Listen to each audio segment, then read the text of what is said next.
Bom, bacana. Acho que já dá, já estamos com umas 30 pessoas aí, acho que já dá para começar, né? Bom, boa tarde, pessoal. Agradeço a presença de todos. Sou Gustavo Brigato, sou fundador e editor do startups.com.br, que é uma iniciativa nova que eu fundei há cerca de 2 meses, voltada a cobrir esse mundo das startups e do venture capital. Desculpa. Agradeço muito a presença de vocês. Agradeço muito a presença de vocês aí.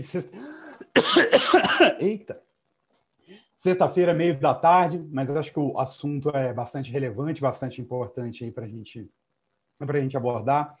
Queria agradecer também muito, lógico, ao Júlio Vasconcelos e ao Paulo Veras por aceitarem meu convite. Obrigado, Júlio. Obrigado, Paulo. Acho que mais para compartilhar do que esses dois aqui é difícil no empreendedorismo brasileiro, né? Eu estava brincando com o Paulo. As pessoas falam que ele fez um unicórnio em 5 anos ali com a 99, mas na verdade ele demorou quase 20 anos para conseguir fazer um unicórnio, né? Começou, nem existia unicórnio ainda. E o Júlio, que com o Peixe Urbano depois virou, e depois aí fez o Canary, e agora com o Atlântico, que tem estimulado muitos empreendedores, em muitas novidades no mercado, né? Bom, queria começar colocando já direto a pergunta do webinar, né, da live. Por que as startups falham? O que acontece para uma startup falhar? Eu vou começar aí, Paulo, depois eu passo para você, que eu sei que você tem uma lista mais extensa do que a minha. Mas obrigado, Gustavo, pelo convite. É sempre bom poder falar aí de tudo que a gente errou no passado para minimamente ajudar os outros a não cometerem os mesmos erros, né? Uhum. Acho que alguém uma vez me contou que as startups não morrem de sede, né? Elas se afogam, que acho que é uma boa forma de você falar que falta de foco é uma das coisas que mais prejudicam pequenas empresas em crescimento.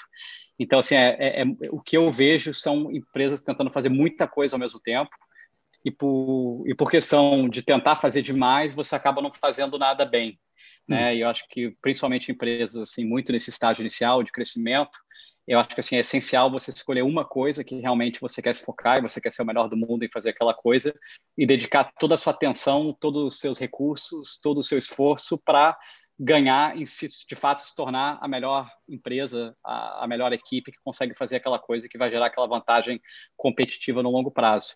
E qualquer outra coisa que você faz que te distrai desse foco e desse objetivo único prejudica a sua chance de sucesso. Então, assim, realmente eu acredito que a principal razão que você vê startups que ou fracassam ou não realizam todo o potencial delas é de tentar fazer muita coisa e, por isso, acabar não fazendo nada bem. E para você, Paulo? Eu acho que é um ótimo ponto, eu concordo. Realmente, a startup que desfoca não consegue crescer. Mas eu acho que primeiro precisa lembrar, em termos de contexto, que a grande maioria das startups falham, né? As que não falham são a minoria. Exato, então... Exatamente. Eu até tinha pensado, depois eu pensei nisso, que o título do webinar devia ser o contrário, né? Porque as startups dão certo, né? Porque a maioria não dá certo, né? A regra é falhar, né? Então, exatamente, a regra é falhar, a exceção é dar certo. Acho que tem aqui, a gente vai discutir, acho que é uma conversa super rica, porque em geral é um tema pouco abordado, mas é muito melhor se aprender com erros dos outros do que você destruir a sua própria empresa. Então, acho que essa é uma virtude que a gente precisa ter. Aprendi muito, né? Competi com o Júlio na época das compras coletivas, a gente aprendeu muita coisa com eles, aprendi na jornada da 99, aprendi muita coisa com a EasyTaxi, aprendi muita coisa com a Uber, então aprender com os erros dos concorrentes te ajuda a fazer melhor também, e obviamente você faz a sua parcela de erros. Então o Júlio até brincou que a minha lista é mais extensa, porque eu já tinha anotado aqui 12 motivos que levam a startup a falhar. Acaba que, no final das contas, eles desembocam que a empresa fica sem caixa para honrar os próprios compromissos, né? Então, no final das contas, você tem um monte de fatores que podem levar ali, que eu acho que a gente vai explorar nesse papo, mas a empresa chega numa situação onde o caixa está acabando e ela acaba ficando sem muitas opções. Então eu acho que muito empreendedor tem pouca gestão financeira no começo, olha pouco caixa, e aí quando percebe que o buraco está grande, já talvez é tarde demais para consertar. Então, tem que misturar um pouco essa gestão agressiva, crescimento, essa agenda de acelerar, com também uma gestão um pouco mais na ponta do lápis, entender quanto que você tem para gastar, como é que funciona, quanto você pode investir. Então, acho que tem muita startup que falha por não fazer esse cuidado aí com o caixa. E aí, assim, no fundo, como a gente falou, a maior parte das startups falha, dá muita dó quando falha por erros próprios que poderiam ser evitados, né? Tem um monte de risco que faz sentido tomar, e aí se der errado, ok, foi o risco bom de tomar, e pode dar errado mesmo assim, mas dá dó quando você está num bom projeto, tem um bom potencial, mas por erros internos, falta de experiência, etc., você põe tudo a perder. Eu acho que esses erros são os que acabam doendo mais para qualquer empreendedor.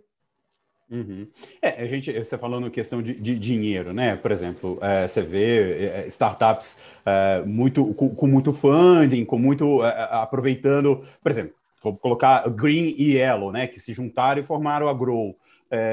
Tinham funding, era um mercado complicado, obviamente, mas tiveram problemas internos ali, né? Então, como é que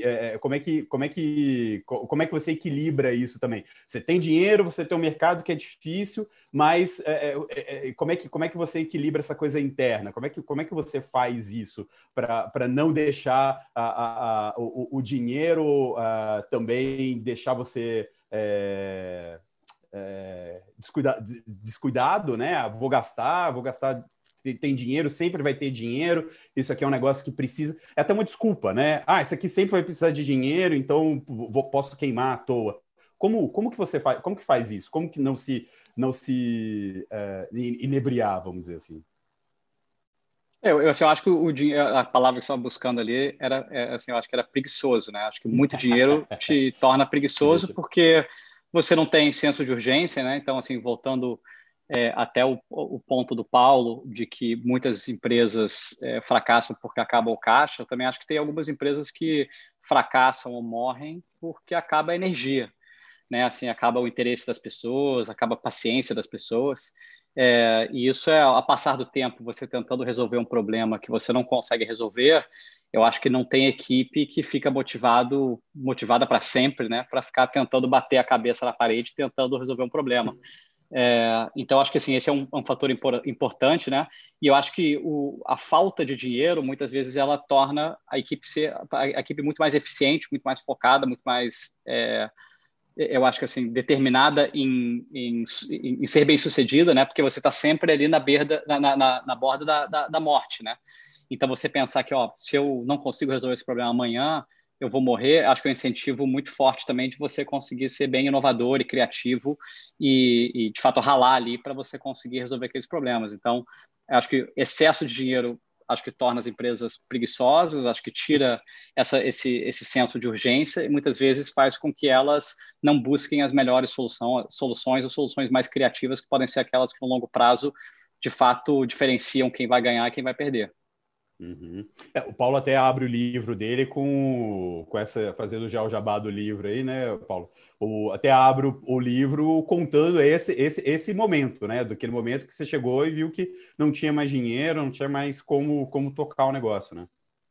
É verdade, mas até voltando no ponto do Júlio, concordando com ele, se a gente tivesse começado com muito dinheiro na 99, na hora que acabou o dinheiro ia todo mundo embora. Como a gente começou sem dinheiro, a gente gerou uma resiliência diferente, gerou uma cultura mais forte, um senso de grupo, de pertencimento. Legal. Então, eu acho que realmente o desafio, na época, quando tinha muito menos capital disponível para empreendedores, era como é que você consegue fazer alguma coisa com tão pouco dinheiro. Agora, tem muito empreendedor com o desafio oposto. Já começa a startup com 5 milhões de dólares, 10 milhões de dólares na conta. E aí, como é que você gerencia para as pessoas terem essa disciplina, para terem ainda essa cultura de pertencimento? Porque a gente tem um termo em inglês que é scrappy, né? Você faz muito com pouco, você corre atrás. E quando você tem muito dinheiro no banco, é difícil você se comportar dessa forma. Mas ela é importante, porque ela te dá esse aprendizado, te dá proximidade com o cliente. A empresa que já começa com muito dinheiro, já começa com toda uma hierarquia, já está contratando o diretor, não sei o quê. E é legal você começar com um timezinho core, que não veio pelo dinheiro, que ele veio para construir aquilo com você. Então, acho que tudo tem o lado A e o lado B, né? Mas você gerir esse limiar de quanto dinheiro eu preciso para a etapa que eu estou, ele é muito importante. Acho que o excesso ou a falta geram problemas grandes. O Kasparov, no livro dele de 2017, que fala dos 20 anos da fatídica partida com o Deep Blue, ele fala por que os russos eram tão bons programadores, porque eles tinham um tempo limitado para usar computadores, e eles ficavam fazendo ali no guardanapo no papel ali, né? Ficavam fazendo código no papel, porque no momento que ele tinha 5 minutos ali para usar o computador na universidade, ele tinha que fazer, o código tinha que estar perfeito. Então, o cara é exatamente isso. Ele tinha o excesso, ele tinha a escassez de recurso, então ele se dedicava na programação, na arte ali de fazer, e fazia programas muito bons em pouco tempo, né? Então, essa questão de escassez é importante. E eu acho que é um assunto interessante. Eu até vou jogar a pergunta aí de volta para o Paulo, mas eu acho que assim, você tem hoje também uma realidade, acho que do mercado de investimento, que acho que diferentes investidores esperam ter fatias específicas de participação em diferentes estágios, né? Então, você pensa aí o cara que faz o cheque de seed stage, assim, eu vejo isso lá na Canary. A gente busca de ter uns 15% de participação, vamos dizer que é 10 a 20 ali, né?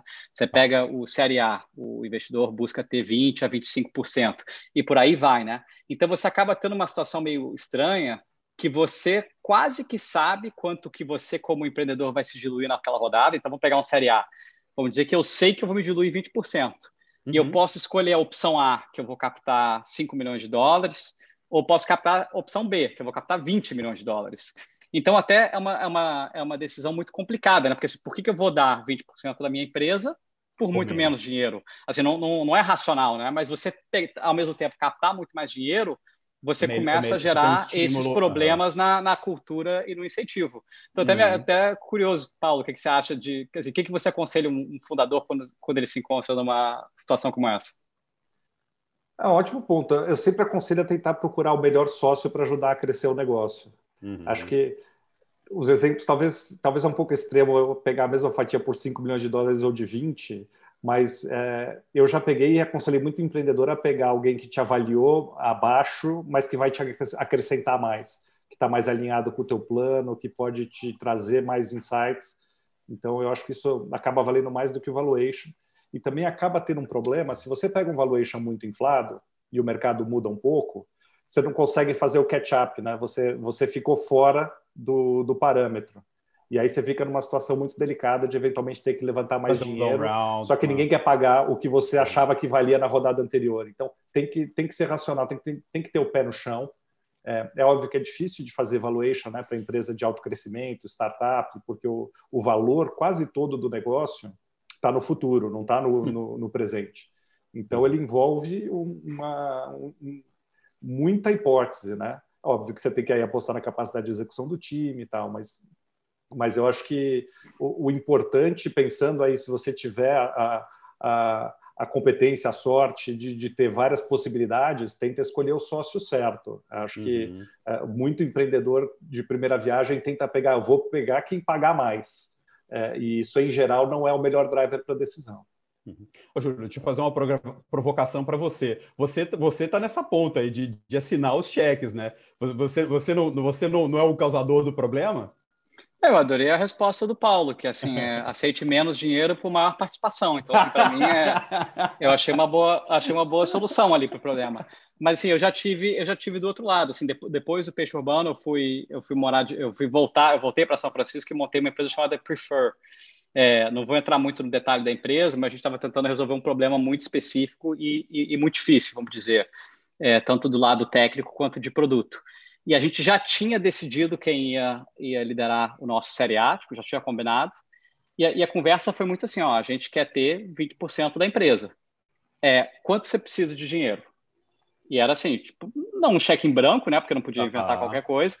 Mas assim, eu podia ter falado um número de 5 milhões acho que até 15, 20 até. A gente acabou captando 10, que era muito mais do que a gente precisava. Tanto que a gente tocou a empresa por mais de 3 anos, não conseguiu resolver aquele problema, voltando até no meu ponto inicial, as pessoas meio que acabou a paciência e energia das pessoas ficar meio que batendo a cabeça contra a parede. A gente ainda tinha metade do dinheiro no banco, então, assim, uma empresa que não acabou o dinheiro e tinha mais, assim, 3 ou 4 anos de vida com base no caixa, a gente acabou devolvendo o dinheiro. Mas, assim, eu me senti numa situação muito complicada, assim, de, pô, eu não posso captar menos, porque vai que a gente precisa de mais dinheiro para alguma coisa, para escalar o que for. Mas eu também sei qual que é o custo do ponto de vista de cultura e disciplina que você ter capital demais traz. Eu tentei, acho que, navegar um pouco como o Paulo falou, de tentar encontrar meio que um meio termo, mas nunca é perfeito. Assim, eu com certeza assim, tive várias situações onde assim, eu colocava uma meta, um prazo assim, super apertado para o pessoal correr atrás, e todo mundo falava, mas por que tem que ser esse prazo? Assim, qual que é a pressa? Está acabando dinheiro? Assim, o que vai acontecer? E não tem uma resposta assim, racional que você vai falar, que a pessoa fala, não, tá bom, faz sentido eu trabalhar 7 dias por semana, 16 horas por dia, né? Assim, não existe esse senso de urgência. E eu acho que isso gera uma certa preguiça na empresa. E eu não, assim, perguntei a pergunta até porque eu não tenho uma solução, mas eu acho que é sempre um dilema. Não, mas acho que um dilema também. O que vocês recomendam? Capta sempre o máximo possível ou capta a metade do que você acha que é necessário para te dar esse senso de qual que seria a resposta, então? Eu acho que se você consegue diluir menos e captar menos, é uma boa solução para isso, né? Assim, acho que você tem que pensar de fato quanto dinheiro que eu preciso para chegar nesse próximo patamar de empresa e tração. E lembrando que as coisas nunca vão como você imagina, né? Então, você acha que vai demorar um ano para você chegar em R$1 milhão, provavelmente vai demorar 2 anos para chegar em 500 mil. Então, assim, tem que ter uma certa gordura ali. Mas se você conseguir minimizar a diluição naquele momento com o capital que você precisa e aquela gordura, acho que é a melhor solução. Mas acho que, voltando ao ponto do Paulo, assim, a questão de você escolher quem é o melhor parceiro que eu posso ter aqui como investidor. Eu acho que, assim, infelizmente, acho que boa parte dos melhores fundos, eles não querem participar por uma pouca participação. Não faz sentido do ponto de vista do recurso mais escasso deles, que não é o capital, é o tempo deles. Então, se eles não vão ter aquela participação, eles não vão participar. Então, você não vai conseguir trazer eles para dentro. E aí você volta naquele loop ali recursivo de, pô, então vou ter que captar um pouco mais do que necessário. Paulo, desculpa, você ia falar? Não, eu acho que tem que ter o empreendedor tem que fazer uma gestão, né, do cap table ao longo do caminho. Então, quanto ele vai pôr de dinheiro, quanto ele se dilui, e é uma coisa delicada, porque não está tudo no controle dele. Muda com os ventos, muda conforme o mercado está mais animado ou mais desanimado com aquele modelo que ele está. Então, eu acho que o mais importante, na minha visão, é tentar não se deslumbrar quando o vento está a favor e também não se desesperar tanto quanto o vento está contra, e tentar manter uma calma e sempre ter vários planos, né? Ter plano de backup, se não funcionar esse plano e tal. Porque eu acho que se você só tem um plano, né? Quem só tem uma opção não tem opção. Então, testar algumas outras hipóteses e tal. Mas eu acho legal o que o Júlio falou, por exemplo. Quantos empreendedores não pisariam ali no acelerador e falam assim, pô, o dinheiro já está aqui dentro, torra tudo. Sim, e tanto faz. Tudo. Então, ter essa responsabilidade com o dinheiro que está no caixa, eu acho fundamental, não interessa quanto ele seja, pode ser 2 centavos que você aportou do teu bolso, pode ser o que for, e aí você toma decisões mais baseadas no plano do empreendedor por longo prazo. Eu acredito profundamente que o driver da estratégia de execução tem que ser o empreendedor. Ele tem que arrumar fundos que sejam bons parceiros para essa jornada. E eu vejo muito empreendedor errar porque ele quer... Um monte de gente me manda um pitch deck e fala assim, você acha que isso aqui está bom para o fundo? A pergunta que eu devolvo para todos eles é, isso aqui está bom para você? Isso é o que você quer fazer? Porque o pessoal gosta muito de falar assim, então eu vou fazer aquela curva lá exponencial do Excel, etc., põe isso no business plan. Stick ali para mostrar e aí eu pergunto para eles, esse é o teu plano? Isso é o que realmente você acredita que você vai executar se você tiver esse cheque? Eu falo, não, então não faz esse plano, porque você vai ser cobrado por esse plano. Então, eu acho que o importante aí é o empreendedor fazer essa gestão da vida da empresa, de quem ele põe para dentro como sócio, quanto que ele está disposto a se diluir, que ainda fica motivado, quanto de dinheiro ele precisa para não ficar para trás. Não tem uma fórmula pronta, mas por isso que eu sempre dou uma preferência pelo perfil e a qualidade do sócio que eu trago para dentro, do que um detalhe ou outro do term sheet. Em geral, quem tem mais opções consegue negociar melhor, mas se tiver a sorte de ter essa situação, posso escolher um, em geral, é uma melhor decisão escolher quem vai ser o melhor sócio do que quem te deu uma ou outra condição um pouquinho melhor. Condição um pouquinho melhor, né?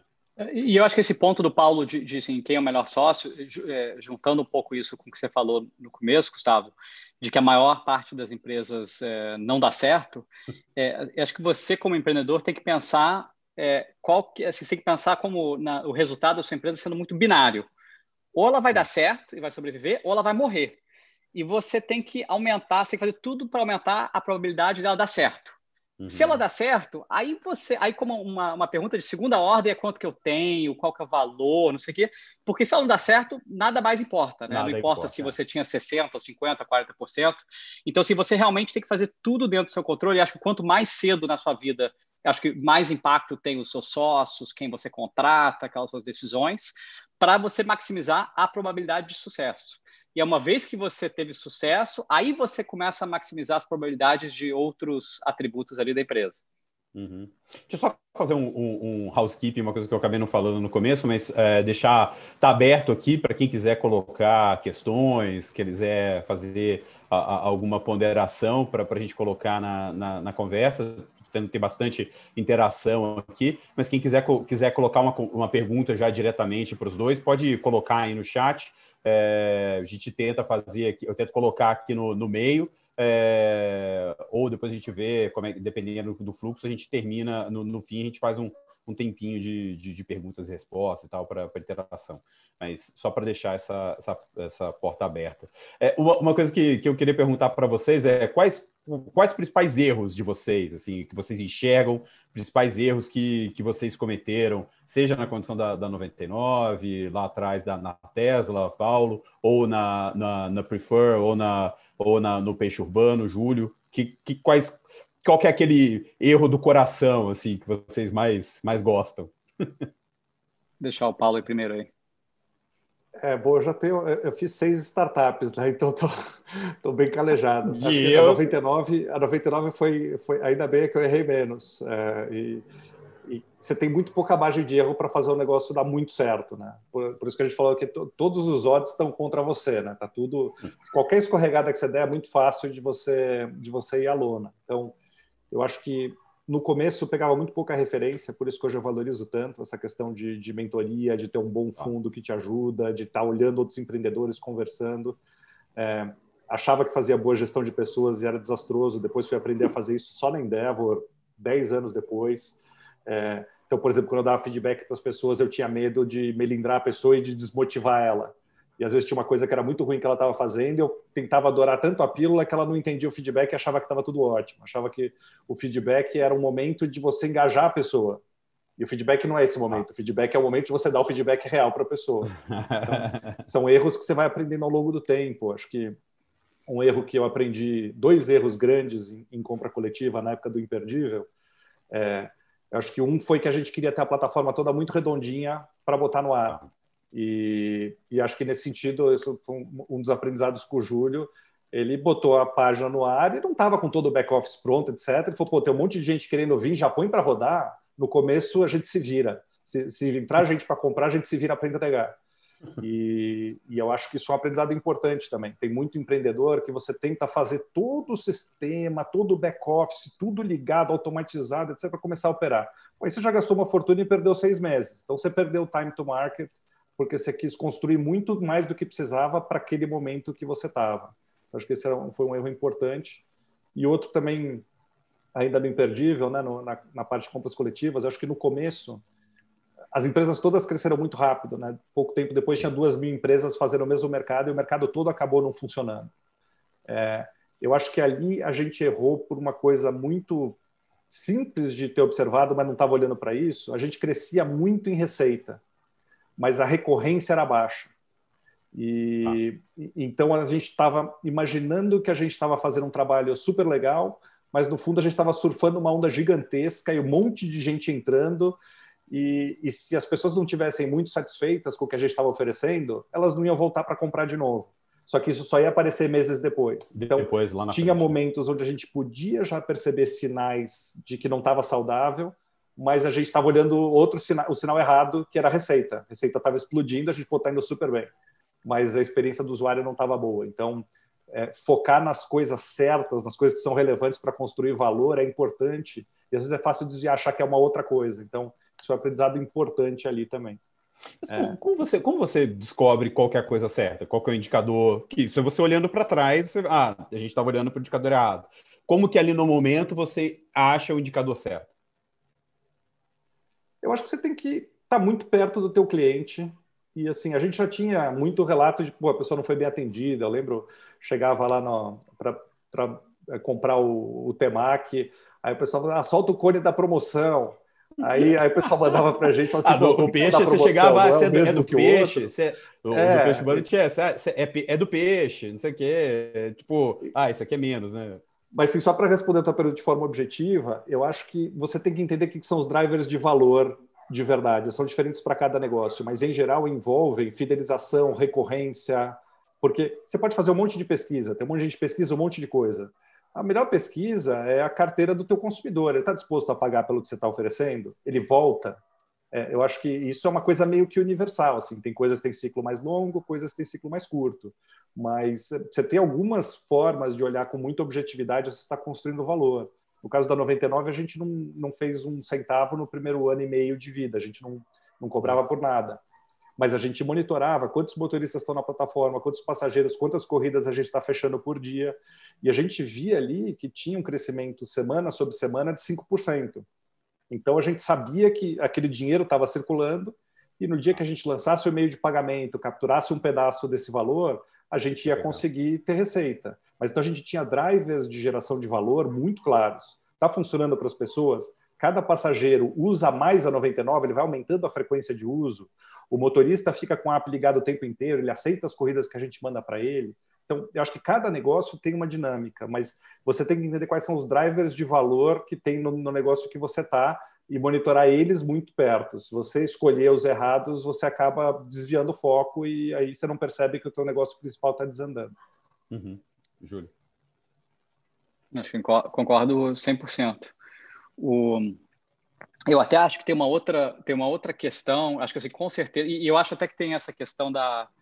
Assim, a gente pensava muito isso na Prefer, no Peixe Urbano antes, a gente também tinha uma coisa parecida, que é assim, qual que é aquela uma métrica, né? Tipo assim, volta ao negócio do foco, né? Assim, qual que é o número único que você tem que ficar de olho, e se esse número estiver melhorando, as coisas vão dar certo. Eu acho que quase todos os negócios têm um número como esse, assim, um indicador único que se ele melhora semana após semana, você vai ganhar.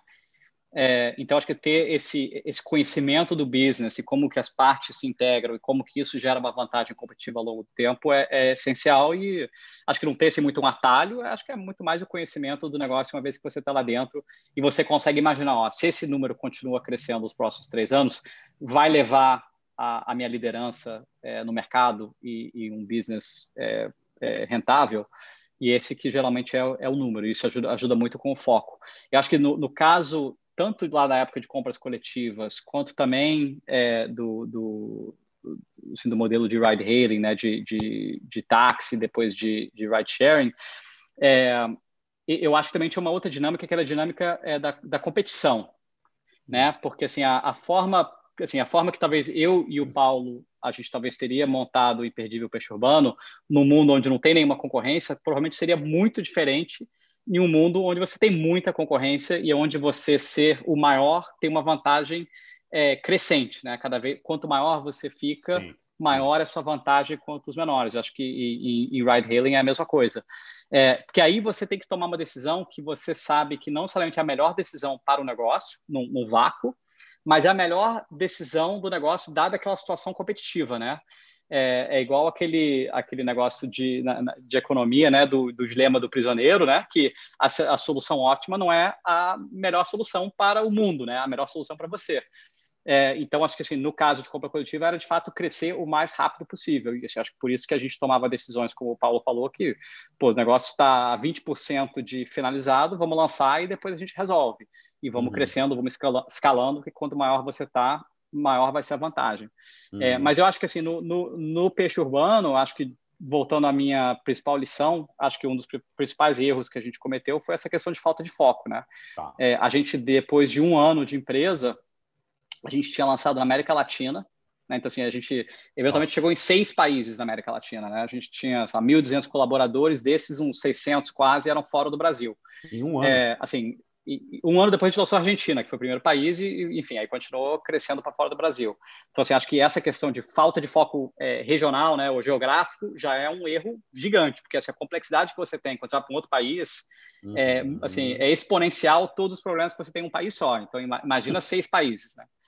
Então, acho que isso é um erro gigante. Eu acho que não tem na minha opinião, não tem nenhuma razão para a empresa brasileira, no início da sua vida, para sair do Brasil. O Brasil é muito grande, tem muito o que ganhar, e você entrar no México, na Colômbia, esses países que são muito menores, e prejudicar a sua chance de ter um market share dominante no Brasil, eu acho que é sempre um erro, e por essa questão de falta de foco.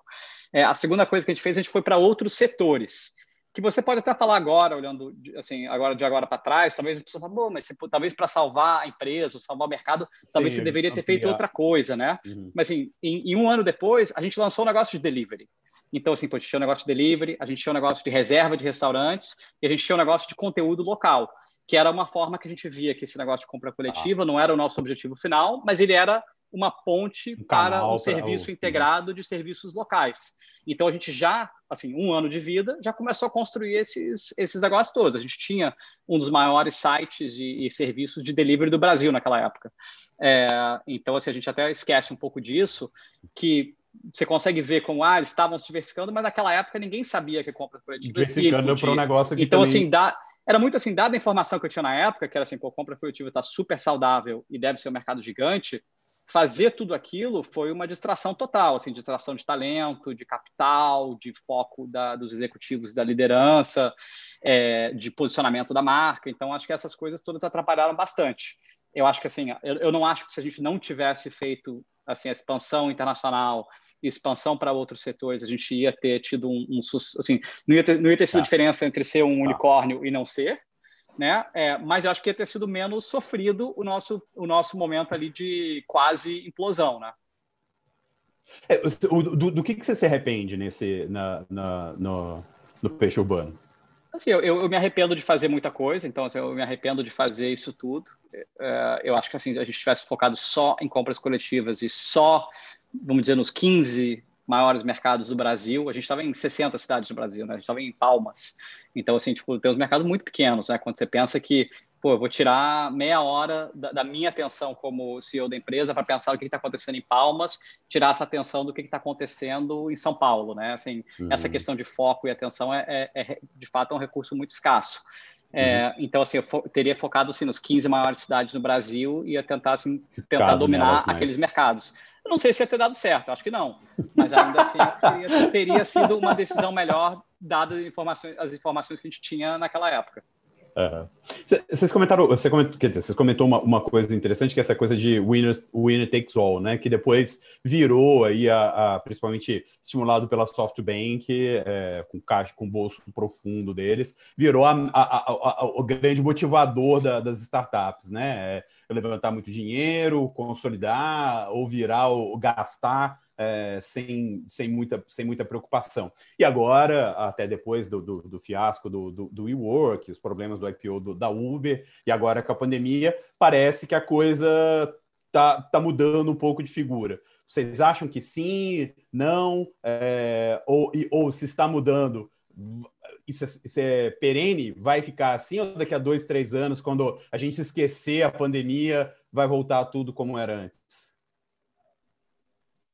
Eu acho que teve um artigo interessante. Eu gosto muito do livro do Reid Hoffman, que chama Blitzscaling, que é o cara que fez o LinkedIn e uma série de outras coisas. E até alguém falou, né, também quando o WeWork entrou, exatamente esse. Quando o WeWork entrou em dificuldade, alguém escreveu lá no LinkedIn e falou assim, aí esse negócio de Blitzscaling não funciona, o que aconteceu com o WeWork. E aí o Reid entrou lá e escreveu um post grande explicando por que aquilo não se enquadrava nesse tipo de indústria. Então, tem algumas características de um mercado que vale você investir muito para conquistar essa posição. Um mercado onde tem a network effects, que é muito conhecido, o marketplace é assim, né? Se você tem um cara que descola muito, é difícil, fica muito caro para o segundo ou terceiro te alcançar.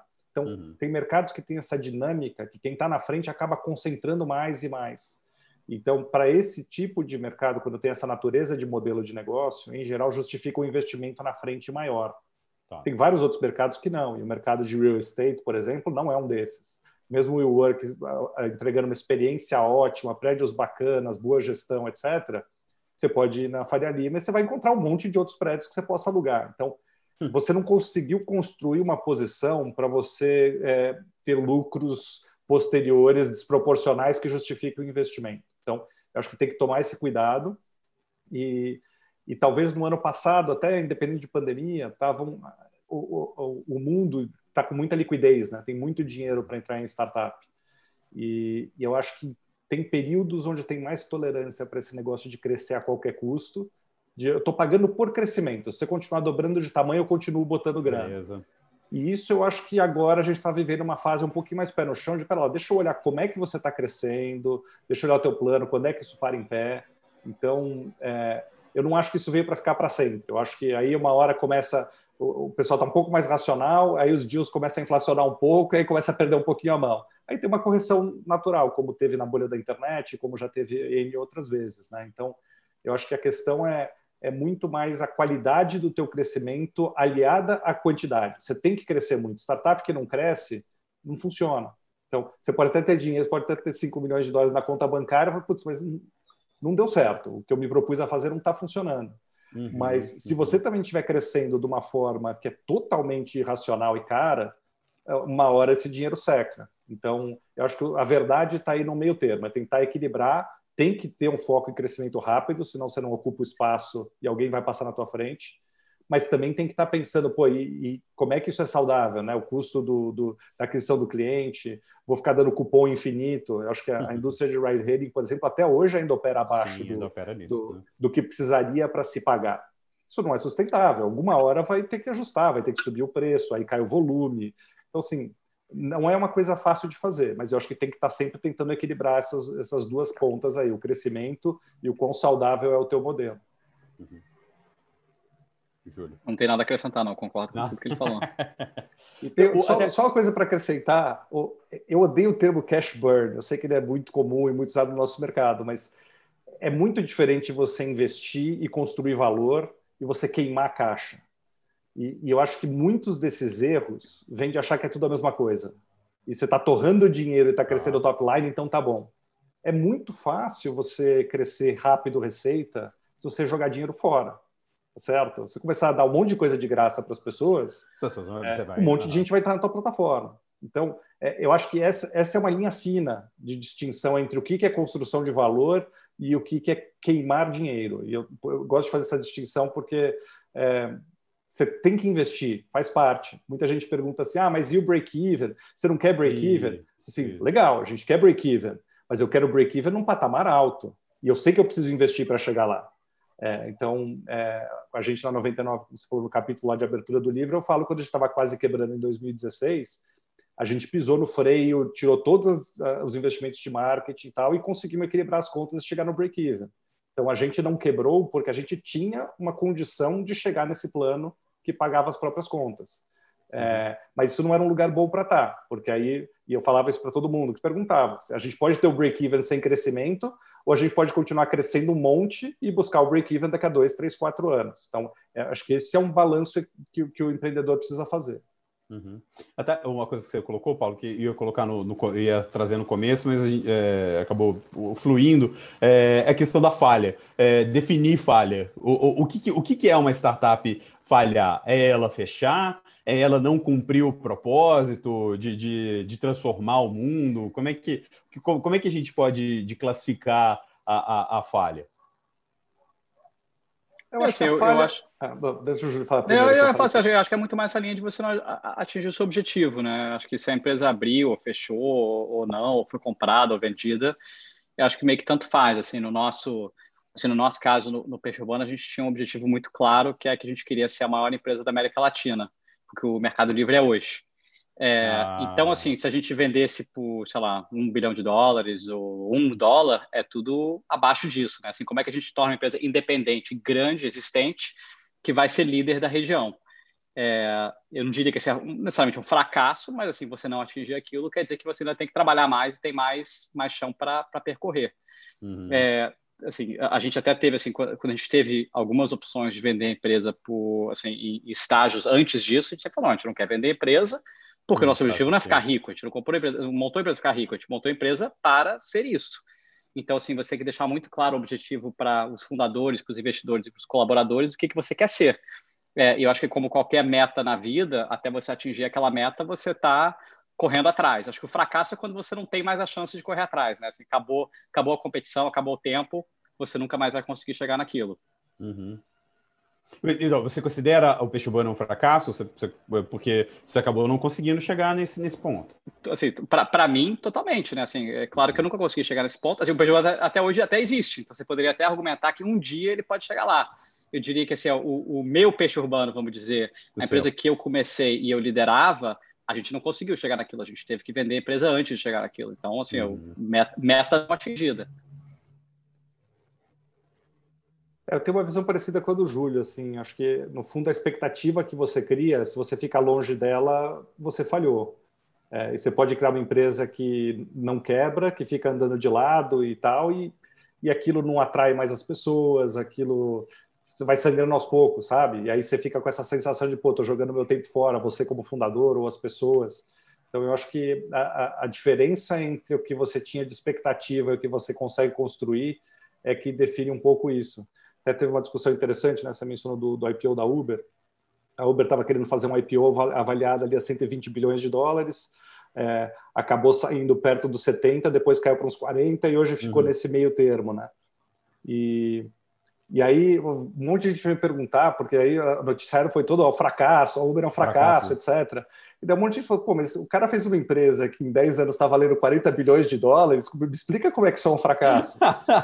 Porque a e que faz um IPO com um parágrafo ali falando, não ganho dinheiro e provavelmente nunca vou ganhar. Isso que me assustou, assim, e as pessoas e o IPO foi comprado e saiu muito bem.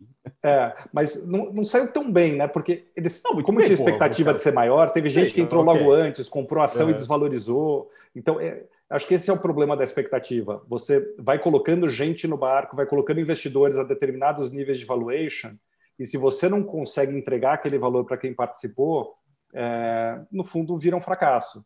Mesmo que virou um negócio de 40 bilhões de dólares, se ele estava mirando em 100 bi, 200 bi, um monte de gente que entrou no final investindo lá não está feliz com o investimento. Então, não funcionou nesse sentido. Desapontou, né?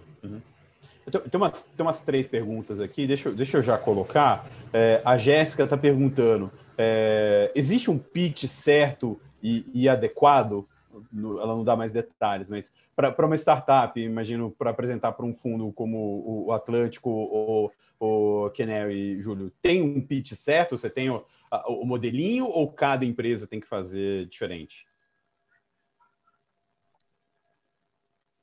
Eu acho que você tem que contar um pouco da história do que você está fazendo, por que você está fazendo e por que aquilo importa para o mundo, né? Assim, acho que assim, para a gente como investidor de venture capital, acho que é importante o empreendedor assim, entender um pouco da nossa visão, que assim, o objetivo do fundo é de investir em empresas que vão gerar 20 vezes retorno ou mais, né? Então, não é que o seu negócio não é bom ou o negócio dessa outra pessoa é bom, né? Assim, simplesmente você tem que ter um negócio que gera essa escala. Então, acho que muitas vezes o que o investidor está buscando é entender que você consegue ser um player muito relevante no mercado muito grande, né? Então, eu acho que talvez uma parte assim, crítica do pitch é de mostrar o quão grande essa empresa pode ser.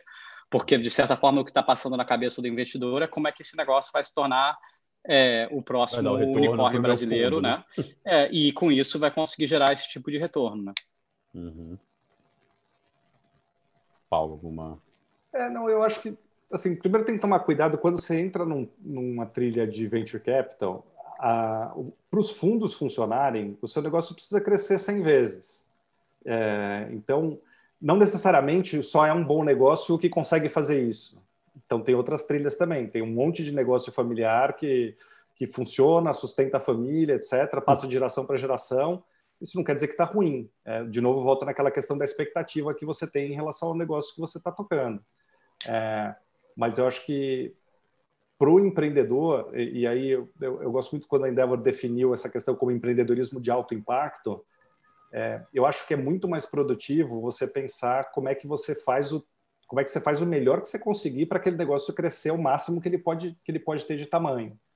Tá. E aí, o pitch, eu volto na dica anterior, eu acho que o pitch tem que ser o retrato do que você realmente acredita e quer fazer, não tem que ser a história que o investidor gostaria de ouvir. Eu acho que esse é um erro crasso. Assim. Então, o que eu faria para empreender, você empreender de novo, procura um mercado que seja muito grande, procura uma coisa que você tenha paixão por fazer, porque você vai fazer aquilo 24 horas por dia, e procura algo onde você consiga trazer algo diferente. Hoje em dia o mundo é muito competitivo, então você vai entrar para fazer a mesma coisa que todo mundo, melhor você não fazer, entendeu? Porque não vai dar certo. Então eu acho que o pitch ideal é aquele que conta bem um bom plano. Não é uma coisa que maquia um plano horrível de uma forma que o fundo vai querer pagar para entrar. Paulo, mas até a brincadeira, foi pouco depois da Didi, eu encontrei com você, você falou que sua esposa não te deixaria empreender nunca mais. Você pretende empreender de novo, não? Agora na verdade, eu não estou liderando nenhuma operação, mas eu me considero ainda multi-empreendedor, porque eu fiz vários investimentos em startup e eu estou bem perto da turma. Então... Não diretamente no dia a dia, mas você está... Eu ainda me encaro como empreendedor e não como investidor, mas eu estou feliz com o meu papel atual. Assim. Acho que já vivi vários ciclos empreendedores, como você falou, levei 20 anos para achar o meu unicórnio, foi minha 6ª startup, e vida de empreendedor é bastante desgastante, né? Isso também é importante. Você tem que ter muita resiliência, porque é duro, é muita pancada, horas longas. Eu gosto de, quando o pessoal pergunta, fala assim, pô, como é que você divide vida pessoal e vida profissional? Eu falo, eu não entendi a pergunta. Não existe isso. Você que é o fundador, o CEO da empresa, você dorme, acorda pensando naquilo, você não pode desligar nas férias, você não pode desligar nunca. Até não você tem o 9 to 5, né? Então eu acho que tem que ter tudo isso em mente, assim. E eu fiz bastante disso. Então, hoje eu tô bem contente com esse papel, assim. O Felipe tinha colocado uma aqui, quais empresas não devem levantar capital na rota tradicional de VC. Acho que o Paulo, de Venture Capital, acho que o Paulo colocou já um pouco disso, né? O Paulo Dominoni está perguntando aqui, CAC baixo, LTV alto, custo de aquisição e lifetime value, né? Que é o tempo que a pessoa fica ali na empresa. Então, CAC baixo, LTV alto. Pode ser um bom indicador? Pode, mas não é o único. Tipo, não é ruim, mas não é tipo assim, como é que os gringos falam, necessary but not sufficient. Tá. É bem melhor do que o contrário. Agora, mas assim, é um bom não indicador, garante nada. Não é assim por exemplo, voltando àquela questão minha assim, de falar um indicador único que define seu sucesso ou não, esse com certeza não é. Assim, o seu canal de crescimento e canal de distribuição não é o seu objetivo, né? O seu objetivo é o que aquilo ali leva, né? Acho que até voltando a um ponto anterior do Paulo, assim, por exemplo, a retenção e aumento de frequência de um cliente existente é muito mais importante do que quanto você pagou para adquirir aquele cliente. E também é importante considerar que muitas vezes no comecinho da operação o CAC é muito perto de zero. Então ele não é uma boa referência para frente. Na hora que você precisa botar muito mais gente para dentro e aumentar os canais de aquisição, o CAC, as pessoas tendem a imaginar que ele diminui com o tempo. E muitas vezes é o contrário, ele aumenta com o tempo. Na hora que você vai sair do mercado de 10 amigos, é zero. Esses 10 contam para 10, é zero. Aí na hora que você precisa botar 10 mil pessoas para dentro, você começa a pagar. Na hora que você tem que botar 10 milhões de pessoas para dentro, é mais caro do que botar aquelas 10 mil. Então, você tem que ir cada vez pescando mais longe e o custo fica mais alto. Então, tem que tomar esse cuidado. O LTV também é frágil porque vai entrando mais competição, começa a ter churn, aí você não tem a fidelização, a pessoa vai para uma outra, aí o LTV baixa. Então, são bons indicadores para olhar, mas, como disse o Júlio, certamente não são os únicos. Aliás, até uma questão de custo de aquisição. Tenho falado com algumas startups e todas, invariavelmente, falam que cortaram o custo, obviamente, e cortaram o marketing, cortaram o custo de ads, de Google e tal.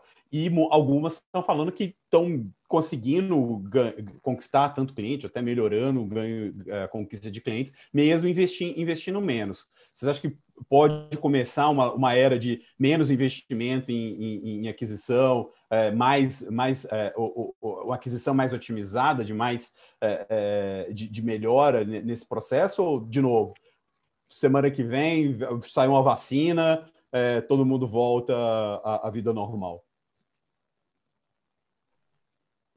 Acho que é difícil responder, assim, porque cada empresa é diferente, né? E acho que talvez a única coisa geral que você consegue falar sobre isso, acho que é o ponto que o Paulo levantou antes, que é aquele mundo de alguns anos atrás que você pode crescer a qualquer custo, ele meio que acabou, né? As pessoas estão começando a ver crescimento como tem que ser um crescimento saudável. Então, assim, o custo de aquisição por si só, ele não, assim, não indica nada, né? Assim, ele tem que ser, volta ao ponto anterior, sem comparar ele com alguma coisa, né? Ele pode ser alto, você pode gastar muito, mas o LTV pode ser muito maior. Então, não tem o menor problema o seu custo de aquisição ser alto e crescente. Tá. Mas eu acho que num mundo onde você vai ter menos desperdício de dinheiro para crescimento, pensando assim quase que em oferta e demanda, né? A demanda para crescimento, que acaba sendo demanda de comprar Facebook, Google, etc., vai cair. Com isso, os preços deveriam cair. Então, o CAC médio deveria cair porque mídia está ficando um pouco mais barato, mas eu não acho que você consegue interpretar esses números sozinhos, né? Você tem que entender qual que é o panorama da empresa e também do mercado. Eu concordo também. Eu acho que é muito cedo para dizer que qualquer coisa que está acontecendo hoje é uma tendência para frente em termos de custo de aquisição. Não dá para saber a dinâmica que a gente vai ter depois. Uhum. Legal. Tem mais uma questão aqui de momento certo para buscar investimento. Até voltando ao começo, você tem que esperar o caixa acabar ou antes do caixa acabar? Qual que é o momento para você levantar mais dinheiro? Eu gostei que o Paulo colocou mudo já. Assim, eu vi. Me nego a responder essa. Eu tenho assim, eu tive no Peixe Urbano um investidor que até agora ficou assim, mais famoso no Twitter e tudo mais, um cara chamado Chamath Palihapitiya, que eu me lembro que ele me falou uma coisa muito no começo, assim, quando a gente estava captando uma das primeiras rodadas lá no Peixe Urbano, que ele falou assim, quando alguém te oferecer dinheiro, aceite. Era só isso, assim, e eu acho que assim, tanto acho que na 99 quanto no Peixe Urbano a gente teve momentos onde era muito fácil captar e depois momentos onde era muito difícil captar, né? Então, assim, você tem que pensar um pouco que, olha, os bons tempos, eles não são eternos. Então, você conseguindo reforçar a caixa, volta aquele meu ponto, né? Assim, a saída é binária, ou o negócio vai dar certo ou vai dar errado. Aumentar a probabilidade de dar certo, parte disso é de você ter mais gordura no caixa. Então, se você consegue captar mais, captar um pouco mais cedo, a chance de você sobreviver é maior. Então, assim, eu diria que, assim, com certeza não espere até o último momento, que você nunca sabe o que vai acontecer, né? Assim, imagina final de 2019. Não vamos captar agora, não. Vamos captar na metade do ano que vem. Chega a Covid, acabou o mundo, né? Então, eu acho que a única coisa que a gente sabe é que a gente não sabe o futuro e que o futuro sempre terá surpresa. Se a surpresa é uma pandemia, uma recessão, um impeachment, o que for, uma implosão do mercado, isso tudo é possível e muitas vezes não previsível. Então, assim, eu sempre sugiro captar mais e mais cedo e ser mais cauteloso nessa questão de captação.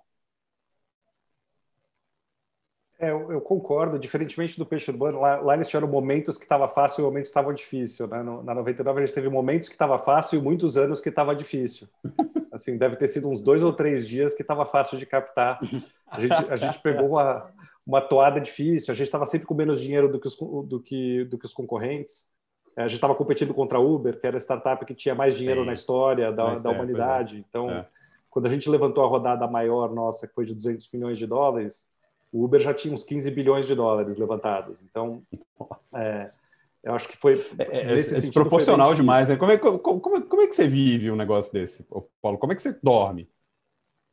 Então, dormir é uma coisa que não acontecia muito. Por isso que eu falei para minha mulher para não me deixar empreender de novo. Mas na verdade, assim, engraçado que quando a gente levantou essa rodada, naquela época foi a maior rodada da história de VC do Brasil. Sim. Hoje talvez não entre nas top 10, o que eu acho excelente, o fato de ter mais capital para empreendedores e tal.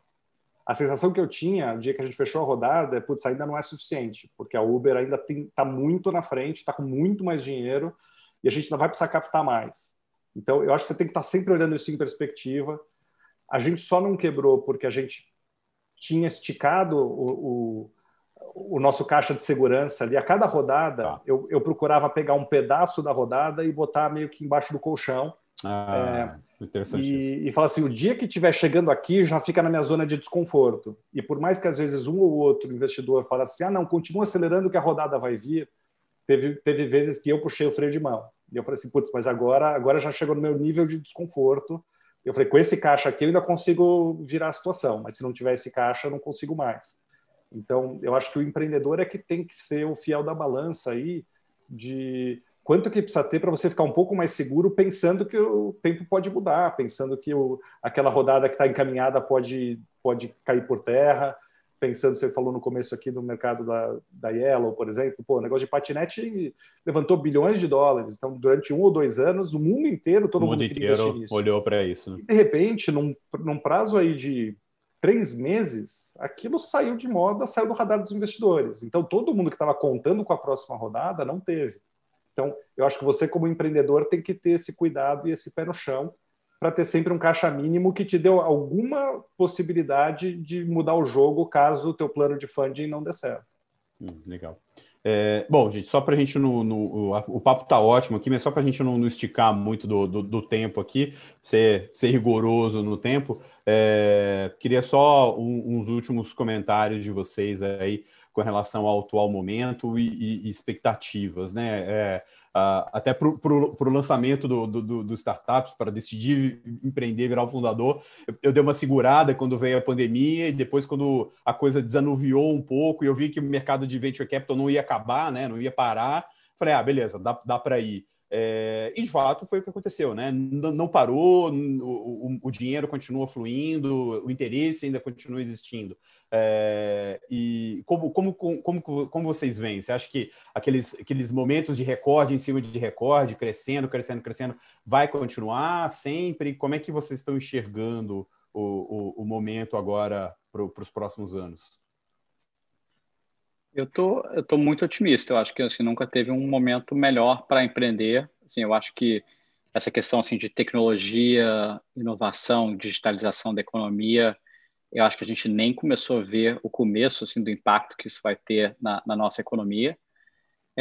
Então, assim, eu não tenho a menor dúvida que nos próximos 10 anos ou mais, a gente vai ver o que a gente viu aí nos últimos 10 anos, vezes 5, vezes 6.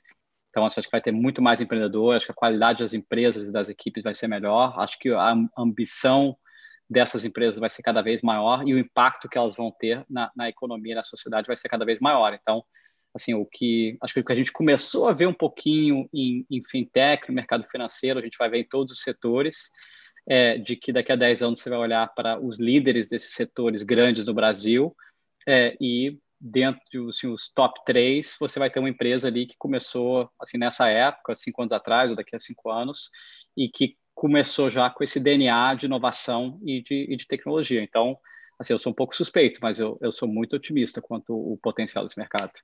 E acho que assim, se hoje está um pouco inflado, um pouco menos inflado, acho que você sempre vai ter alguma oscilação mínima em períodos curtos, mas se você dá o zoom para fora e você olha o macro, acho que vai estar muito claro que aquela curva vai estar crescente para a direita. Entendeu? Paulo, você compartilha? Eu concordo totalmente. Acho que é o melhor momento da história para empreender no Brasil, principalmente quem é ligado à tecnologia. A gente nunca teve tanto acesso a capital, tanta gente qualificada. Da 99, só saíram quase 30 empresas, startups fundadas por pessoas que passaram o ciclo da 99. Então, você começa a ter uma turma, pessoal que trabalha no peixe urbano, gente que deu escala rápido para um negócio, entendeu a dificuldade de você sair de 0 para 1.000 pessoas em um ano. Não tinha isso no Brasil, agora passa a ter. Então, a gente começa a ter um pool de talentos maior, de gente com esse tipo de competências. Acho que o Júlio está super bem posicionado num fundo de growth. Isso era uma coisa que era quase que impensável no Brasil 5 anos atrás, não preciso nem falar 15 ou 20. E hoje tem bastante oportunidade, né? Só o mês passado entraram aí, agosto, 10 bilhões de reais, se não me engano, para startups aqui no Brasil, a maior parte para fintech. E as empresas grandes, pela primeira vez, as empresas startups pequenas, na verdade, pela primeira vez na história, estão podendo desafiar os caras grandes.